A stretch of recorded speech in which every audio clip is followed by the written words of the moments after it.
ګرانو ملګرو، تر ټولو له مخه خو د ساینس کالج نوی ټاکل سوی سیکیټری ملګری ساجد خان له ده سره همایون خان او 15 کسیزه کابینه ته آفرین وایم، مبارکي وایم چې دوی د دې را روان کال لپاره د پښتونخوا سټوډنټ ارګنایزیشن رهبري وټاکل سو.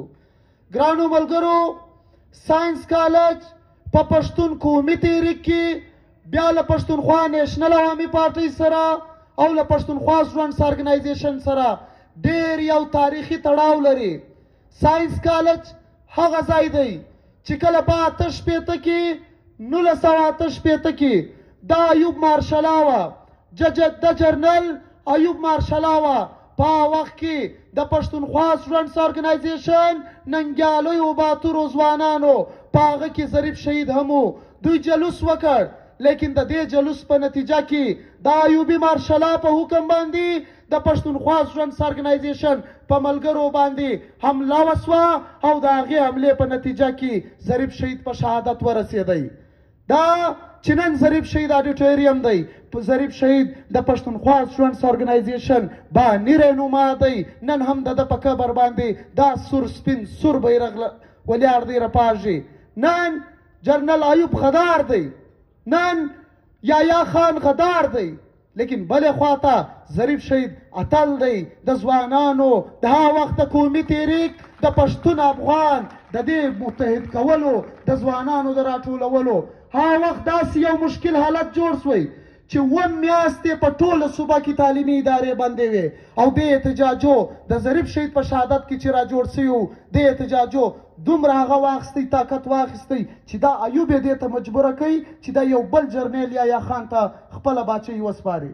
دا ویاړ او افتخار پښتونخوا سټوډنټس ارګنایزیشن ته حاصل دی، دا ویاړ او افتخار دې ساینس کالج ته حاصل دی، دا دې ظریف شهید د هاسټل ته حاصل دی. ګرانو ملګرو، دا کانفرنس ملګرو تاسو ته ډېرې تفصیلي وینا وکړي.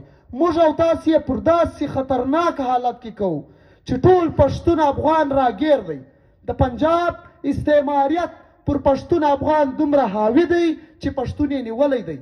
معاشي طور، سیاسي طور، سماجي طور له خپل وطن څخه بېواکه کړی دی. په خپل وطن کې د خپل حق ملکیت، حق حاکمیت ته نه لري. ته له تعلیمه بې برخې، ته له سیاسته بې برخې، ته د ژوند هیڅ حق نه لرې. نن چې ستا په وطن کې دی د ځمکو الاټمنټونه کوي، دا څه مذاق دی؟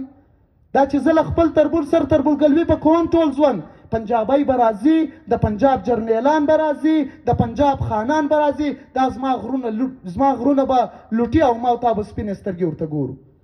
نن چې دی له باجوړه، له تیرا، له وزیرستانونو، له ژوبه، له کلاسیفلا تر دې کوټې پورې، تر دې بلې ورځې حملې پورې چې ستا په وطن کې کومه لویه بدامني روانه ده، دا حملې، دا بدامني له دې سره په آزاد انقلابي افغانستان کې پنجابي استعمارګرو خپل پراکسیان کښېنولي دي د طالب په شکل کې. دا هلته تعلیم نه ایله کوي، دا هلته علم نه ایله کوي، دا هلته په سبجکټو باندې پابندي ولګوله، د 200 کتابو باندې پابندي ولګوله. دا مذاق نه دی، دی ستا د وطن شناخت ورکوي. نن ستا د استقلال، ستا د ترانې، ستا د جنډۍ، ستا د ملي هویت تا ته اجازت نشته.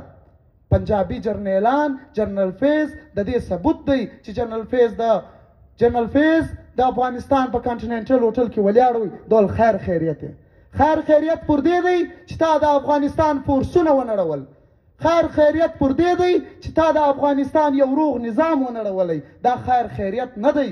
پښتونخوا سټوډنټس ارګنایزیشن دا خیر خیریت نه ګڼي. پښتونخوا سټوډنټس ارګنایزیشن به یو لوی انقلابي محاذ جوړوي. دلته به د ځوانانو، د سټوډنټو د جایزو حقوقو لپاره، د پښتون افغان د سیالي او برابري لپاره او په انقلابي افغانستان کې د یو ټول شموله نظام لپاره، په د افغانستان کې د ښځو د حقوقو لپاره، د ښځو د تعلیم لپاره، د ازادۍ لپاره چې خبر پکې کوای سي، سیاست پکې کوای سي، دا نن ازادي لټو. ګرانو ملګرو، یو بیا تاسو ته مبارکي وایو، ډېر خوشحاله یو، همت به کوو، جرأت به کوو. هغه شېرعلي باچا وایي زیری چې موږ اتحاد وکړ، په خپل تنظیم مو اعتماد وکړ، موږ منزل ته ډېر قریب راغو، موږ رفتار لکه د باز وکړ. نو هغه دا رفتار دی، د باز رفتار چې باچاجي یادوي دا رفتار دی. ګرانو ملګرو، اوس پښتونخوا سټوډنټس ارګنایزیشن له کراچۍ تر سواته پورې که د پنجاب په پوهنتونونو کې ځوانان دي که په ټوله جنوبي پښتونخوا کې دا متحد دي، منظم دي، له یو ډېر واضح انقلابي نظریاتي هدف سره، له یو ډېر واضح لاین سره. دا اوس پر تاسې ولاړه ده، تاسې به همت کوئ. انشاءالله هغه خوشحال بابا وایي، زه په دې شعر خپله وینا هم ختمومه. وای بیا له کومه را پیدا سو دا بهار، بیا له کومه را پیدا سو دا بهار، چې و هر لور ته یې مل کړو یو ګلزار. جونې موټي موټي ګل ږدي په ګریوان کې، د ځوانانو ګلدستې دي پر دستار. پښتنو زلمیو بیا لاسونه سره کړل، لکه باز منګولې سرې کاندي په ښکار. کور مو ودان، ډېره مننه.